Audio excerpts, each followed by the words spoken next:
Greetings, everyone. Hope all of you are having an absolutely fantastic day. We are back again with more Pathfinder, Wrath of the Righteous.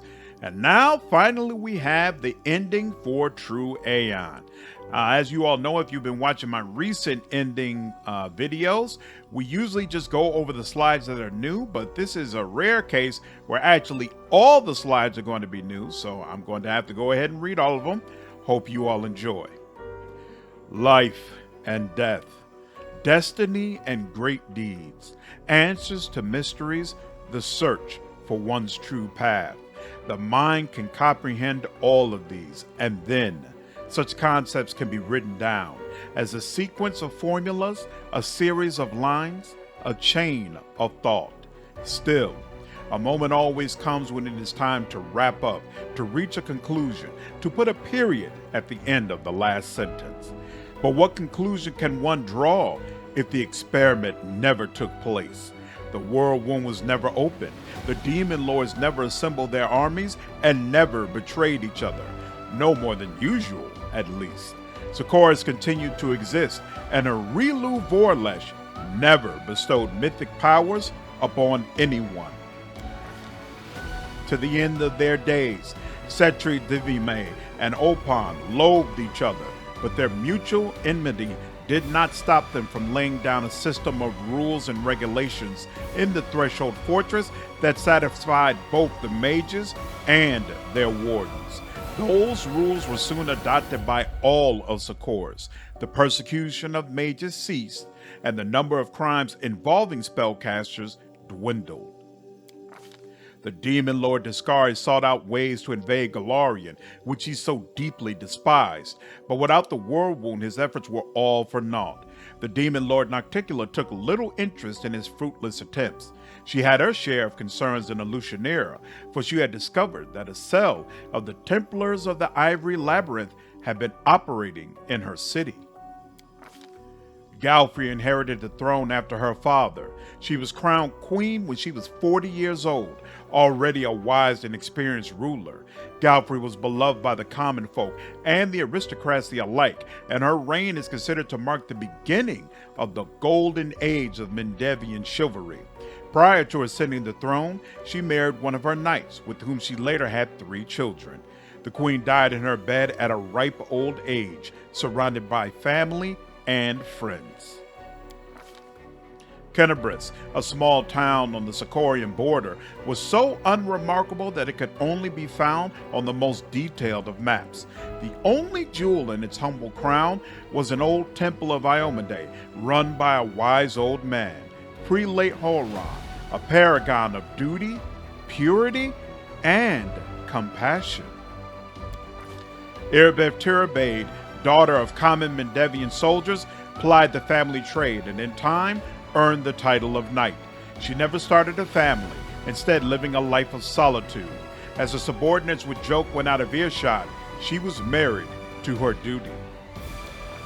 The runaway from Nadal by the name of Anivia found no happiness in the River Kingdoms.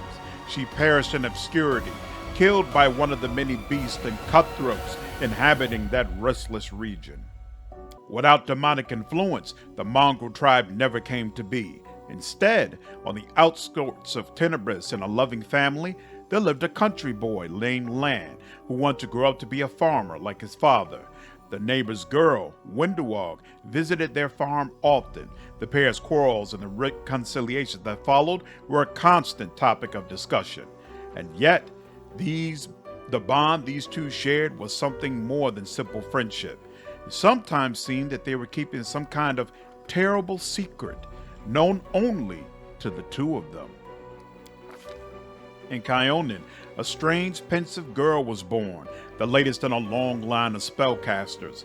Once she came of age, she left her home to preach to the Galarians about kindness and mercy. In time, an order of knights errant formed around her, every one of them taking a vow of poverty. In her preachings, she would often mention her mentor, a mysterious knight who had apparently taught her everything she knew. There were those who believed this knight was an angel of some kind, or even a deity that watched over this woman. Others interpreted the knight as a purely metaphorical figure. Like all servants of Shelyn, Soseo Vanek, a village priest from Mandoran, had a passion for art, but his paintings never became anything greater than the unsophisticated works of an amateur. The sweet aroma of the wine from his family vineyards, however, was famous throughout the countryside. One day, a Mendevian engineer by the name of Aran Kerr, who was passing through on business, had a sip of the wine and was so delighted by its taste, or by something else, perhaps, that he took up permanent residence in the village. Soseo's single truly striking painting was a portrait of a general at the head of an army of knights. No one could ever determine who these warriors were or who was the person leading them into battle. According to Soseo, the scene had come to him in a dream. Soseo's elder brother, Trevor, swore the paladin's oath and set off in search of glory, but his adventures were short-lived. He came back from his travels, his face heavily scarred, returned the sacred shield to the Church of Shelyn, and spent the rest of his life working as a carpenter. Whenever anyone asked him about his paladin days, he would just mutter angrily. Only once, when he had had too much wine on a feast day, did he let slip that he had given up on his travels, because this time there would have been nobody there to pull him out of the abyss. But he fell asleep before he could say more, and in the morning he had forgotten what he was going to say. In a world without a whirlwind, the Order of the God Claw was never founded, but Reginald Derenge nevertheless reached the highest ranks of the Hell Knights. He dedicated his life to the struggle against chaos and evil. The Hell Knight resisted the effects of the bleaching incredibly well. When asked what it was that allowed him to live for so long, he replied cryptically, "The commander has not released me from my service or given me the order to die."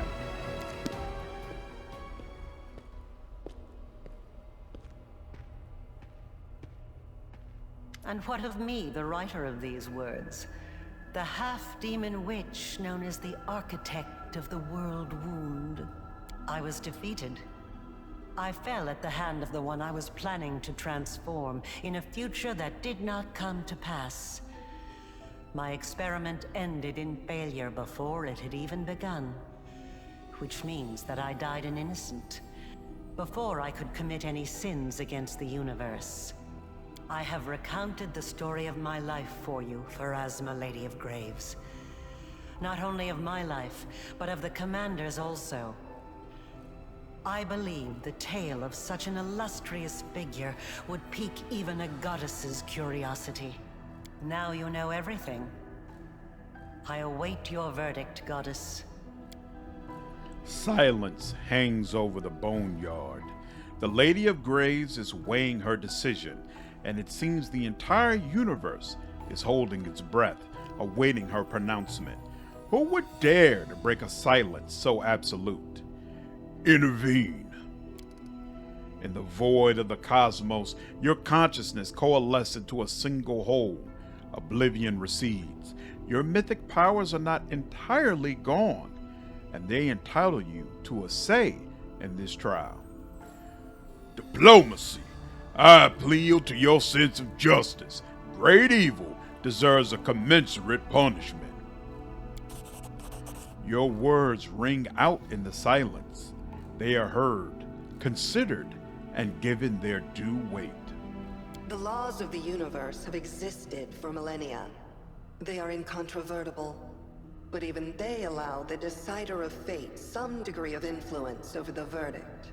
You wish to wreak great evil upon the world, but you were thwarted by the life of the one you had doomed to unbeing. Your hands are clean, not by your own doing, but merely as a confluence of circumstance. Your soul is as dark as it ever was, and even the one whom you harmed most of all now appeals to my sense of justice. I shall send you to the abyss, plane of pain and fury, suffering and privation. That which you have done to others will now be done to you. So be it. Now you, the mortal who has risen so high as to stand boldly in the presence of the goddess of fate. You have done the impossible, and you will be remembered as long as this universe exists. You have earned your peace.